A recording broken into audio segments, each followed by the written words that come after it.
All right, Harmy, let's have a look at the top five bowlers in the year. Gus Atkinson, in his debut season for England, absolutely phenomenal. 52 wickets at an average of 22. I think that exceeded everybody's hopes and expectations. Chris Woakes, solid as always, isn't he? He is Mr. Dependable, 32 wickets at 24. Brydon Carse, really special, bowled in just 10 innings, 27 wickets at 19.8. The two spinners really intrigue me now because is Tom Hartley going to be a one-tour wonder? England don't go back to the subcontinent for another 2 years. So he was a left field pick, played all 5 tests against India, took 22 wickets at 36. And I wonder whether whether we'll see him again. I mean, is it more likely in white ball cricket? But Shoaib Bashir is really fascinating. 25 innings, he's taken one shy of 50 wickets, 49 wickets, and it's the average because England have challenged the conventions and averages being one of them. They don't care if Zach Crawley's averaging 27. The fact is that he can score 250 and has. And I wonder whether you can explain the role that Ben Stokes has for Shoaib Bashir. He's taken 49 wickets at 40. 40 is an unflattering average, but Ben and Brendan could not care less about averages, right? So what is it that Ben likes so much about Bashir? Well, he's got his skill sets. I think his skill set's very good. Do you think that average will come down? Does it matter? You'd hope by this time next year, so by November next year, I'd hope that average comes down to about 35. And if it does come down to 35, the investment that England have gone heavily invested in them, from India to now to Australia, where Ben obviously has identified that Shoaib Bashir is going to be our number one spinner in Australia, and we're going to play him in every game that comes. I mean, probably expect to be averaging 40 now, with the amount of first-class cricket and the amount of experience he's had in the game. By the time he gets to Australia, if he's averaging 35, it tells us that he's getting better. It tells us that the investment that we've sort of dialed out on him is it's a good investment, because the way he releases the ball, the way he bowls it, sort of drives it into the pitch, the height he releases, his release point height is perfect for Australia. So that average surely will come down, you'd hope. I just think I think Stokes is crucial for him, because I think he calms him down when he's standing next to him. He seems quite a calm young guy. He is, anyway. yeah. But I think he sometimes gets excited, and I think that's when you see the sort of filthy drag down, and when he bowls a few good balls and he's in a good place, and then all of a sudden it's like me as a number 11. I've hit 2 4s. I now think I'm Brian Lara. Do you know what I mean? I'm getting excited, and all of a sudden I've nicked one and I'm off because I've got at something I shouldn't have. This is, I think, what Ben's good with Shoaib, and I think he's good at field settings. He's good at protecting the areas which I think, from a spin bowler's point of view, you need. I don't think it's the same dynamic when Ollie was captain.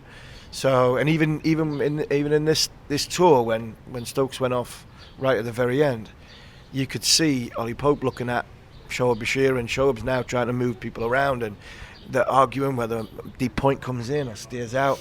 I mean, when Ben's on, Ben just there, bang, and it's sorted, and he helps him. So, from an average point of view, I would hope that if he gets to 35 by the time we go to Australia, I mean, that would be great signs. It would be great signs. Let's have a look at the bowling coach. We'll talk about the bowling coach now. Obviously, we've been on tour. Jimmy Anderson has been here. There was a big talking point of the summer, obviously, his retirement, and the fact that it came or was started with a tap on the shoulder. I was the one that said, you obviously know Jimmy, you played with him, and you're mates with him. I said that traditionally speaking, there needs to be a distance between the coaches and the players. and that starts with taking a bit of time away from the team before you come. Do you think it's working? I think it's working. It seems to be working. I think the dynamics of Jimmy being with Collie and Jeaton and Trez. I mean, I look at this England management group and think I'd love to play in this group. It's heaven. I mean, it is. And it's not because when you look at them and you have, I mean, there's such external, I was going to say something there. There's such external noise which is nonsense about them playing golf, enjoying life. I mean, look at the view. Who can't come to places like this and you don't enjoy? You know, want to be cooped up in your room all the time. Everything that goes with touring life. And I think from a coaching point of view, they've got everything. I think Jimmy enhances what they've got. It was the right call, and he'll not thank me for saying that. It was the right call that Kean McCullum, Stokes, tapped him on the shoulder and said, "It's you either go now or you've got one and you're done." And I think even more so after watching Saudi go the way Saudi's gone over the course of this last 4 weeks, it was the right thing. And I would not like, and you mentioned good friend and play golf and everything that, well, somebody that I played with for a hell of a long time. I would not like to have seen Jimmy Anderson go out that way. To see him go out at Lords, nearly taking that catch, in bowling that ball. I mean, bowling that. Getting that. Who did he bowl again? I'm trying to think who he bowled in the West Indies at Lords. I mean, it was an absolute perler, De Silva, it's the one, Josh De Silva. It was an absolute perler, and you go, right, just walk off now, please. Just walk off now. You've done it. I mean, you're the greatest. The ball he bowled Rohit Sharma with. Yeah. That was. I'll never forget that one. But you could see in India, and you could see throughout the Ashes and stuff like that, his numbers were going. And I know you don't look at numbers, but for me it was the right call. It was a right call. But I was worried from a bowling point of view, and you look at all the numbers there, and you see your bowlers. I struggled to see who was going to replace Brydon Anderson. I mean, they're irreplaceable, but there's always two that come and they're ready. Over the course of the last 30 or 40 years, there's been two bowlers. Beefy and Bob Willis were put together when they were playing Gough and Caddick just before my time. Me and Hoggy, we came through that. Out here in New Zealand, Anderson and Broad took over from me and Hoggy, and they were about a year and a half ready before they actually took over properly. And I was slightly concerned when Stuart retired, and then I was like, well, Jimmy might have to carry on here, because I'm not sure who's gonna. Bear in mind, Wokes is at an age where you're thinking he might not be long for the sort of moving to one side yard. So Chris Wokes has done a brilliant job. He really has. The Kookaburra ball is a little bit more durable now, so it's not as 10, 12, 14 overs and then it's ready for the dog to chase around for the next 70 overs. There is a little bit more movement for a bit longer, so I think Wokes has benefited from that and overseas tours, and he's also benefited from being the lead figure. And again, in the summer, he was so crucial to us, because when Stokes was injured, he batted at 7. He became our leader of the attack. He was our genuine all-rounder in that team. So he's had to put up with so much external noise as well, because he's such a nice lad. He doesn't come back fighting. I think if I was Chris Wokes and I was hearing some of the noises I was hearing, especially from people that I've played, I think I'd have fired a few shots back, but he'll not, because he's such a nice guy. And I'm pleased he's getting the rewards he's getting, because again, I think he's bowled well this 2024. So let's just recap on England's fast bowling depth. I mean, when you've got Atkinson, Wokes and Carse featuring here, but there was also Matty Potts, who impressed in the third Test match. Ollie Stone didn't get a look in, but he's obviously a big part of the planning. You've got Jofra, Mark Wood, John Turner, Josh Tongue. That's 8, 9. I mean, Jamie Overton.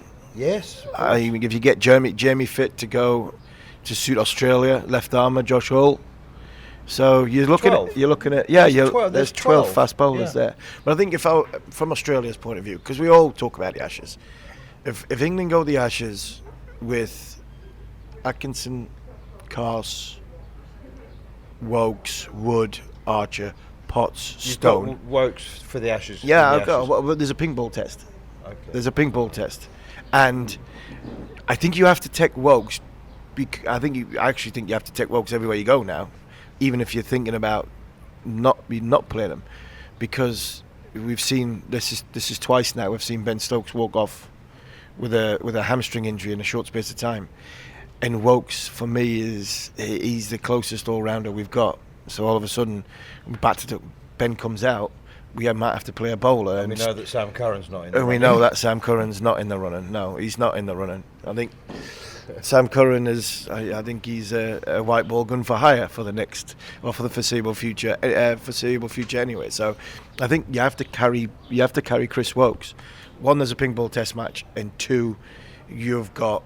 You'll have question marks over the captain going forward, and that means that Wokes would have to play as your all rounder, your bowling all rounder.